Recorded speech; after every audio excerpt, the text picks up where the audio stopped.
I'm Brian Tracy, and welcome to the Brian Tracy Show. I'm here today with a remarkable woman with multiple degrees in engineering, law, and business, a tremendous lawyer and very skilled, with a tremendous background in a variety of different areas, Elizabeth Yang. Hello, Elizabeth, and thank you very much for being here. Hi, Brian. Nice to meet you. Thank you so much for having me here. Thank you. And your life is changing so much, so tell us what you do and how you do it right now. What is your work? I'm an attorney. I specialize in intellectual property, business law, and family law. Wow. And I'm the founder of the Law and Mediation Offices of Elizabeth Yang. Yes. And you were telling me earlier that your whole focus is on mediation rather than lawsuits and courts and all those things that people go through. Well, we do handle litigation if necessary, yes. But one of my strong suits is mediation and helping my clients find the best way to resolve their problem without spending too much money in court. Oh, that's wonderful. That's so important today. And I have friends in Los Angeles. One friend owns a 105-person law firm, and he specializes in mediation. I mean, not afraid to go to court, but better to sit people down and mediate and find a settlement so everybody can walk away. Yeah, it's the easiest way. It's the most affordable way as well. I've been through the litigation process myself as a client, and I know how much it means to be able to settle a case quickly and cheaply. I've been through litigation twice, and it's an awful experience. No. So not fun at all. Thank heavens for you. So let's talk about your mission, your vision, your values. Why are you doing this rather than all the other things that you could do? Well, I actually started off my career as an electrical engineer. Yes. I worked for Raytheon designing B-2 radar systems.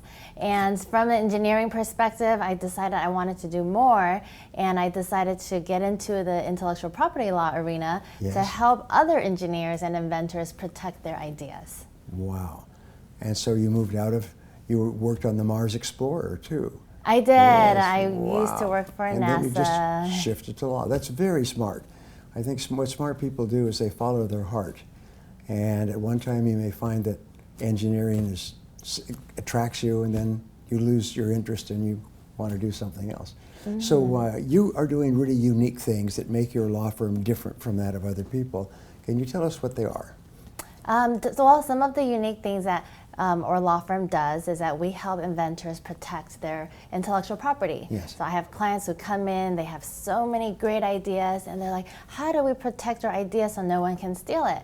And that's exactly where I come in, and I'm like, hey, I can help you prepare and file a patent application, and no one will be able to copy your idea. That gives you protection federally in the entire country. And we also do patents internationally. So if they want to take their product to other countries and build their businesses there too, we can file patents there as well. Wow.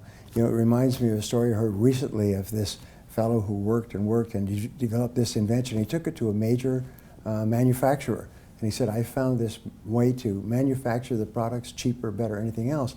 And they said, oh, really? Well, it looks very good. Do you have a patent on it? And he said, no, I haven't gotten a patent yet.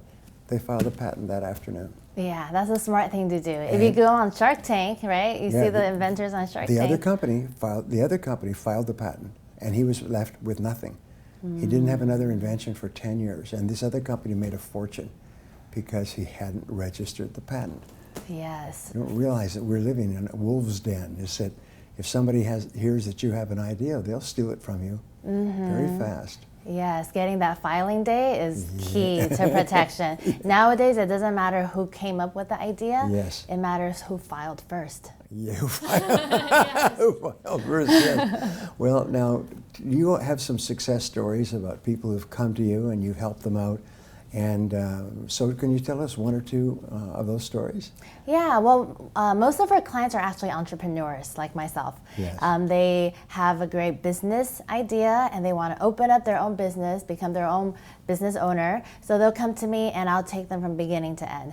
We do business entity formations, whether it's an S Corp, a C Corp, an LLC, or a partnership, or anything else, even a nonprofit. Yes. We protect their business name with a trademark.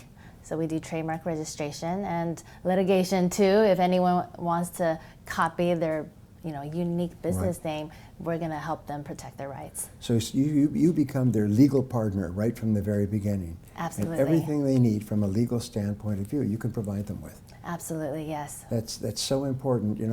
I spoke to a very wise man some years ago, and he said the key to success is to learn from the experts. He said you'll never live long enough to figure it all out for yourself. And I remember I entered into a contract, and my lawyer is very expensive. And I just entered into the contract. I wrote it myself and designed it myself. And then afterwards there was a problem with the contract. And I went back to my lawyer and he said, Brian, he said, you tried to save money, didn't you? He said, this is going to be the biggest expense that you ever saved. And it cost thousands of dollars to change something that he would have picked up in the first paragraph, and it would have changed from the beginning. So it's not a good idea to try to save money on legal fees. No, it's not. You want to do it right from the beginning, Yes. Otherwise it will be more expensive in the long run. Yeah, and especially today because legalities are so complicated and they keep coming out every day, every week with new complications. Yeah, our technology is advancing so quickly. We got new inventions on a minute-by-minute basis. The internet is changing. Mobile applications are changing. So everybody needs to keep up. Oh, wonderful. So how do people get hold of you if they want to use your services, Elizabeth? They can contact me at my website. It's Yes. www.yanglawoffices.com. And that's probably the best way to contact me. Or they can call the 1-800 number, which is 1-877-4-4-YANG-LAW. That's wonderful. So my final question is, what one piece of advice would you have for people who are watching who want to be more successful in the future? My big piece of advice is to ask the expert. I like to use the analogy with a dentist. Don't try to do your own root canal. Leave it to the experts to do it. Yes, that's very smart. Thank you, Elizabeth. That was wonderful. Thank you That so was much. really great.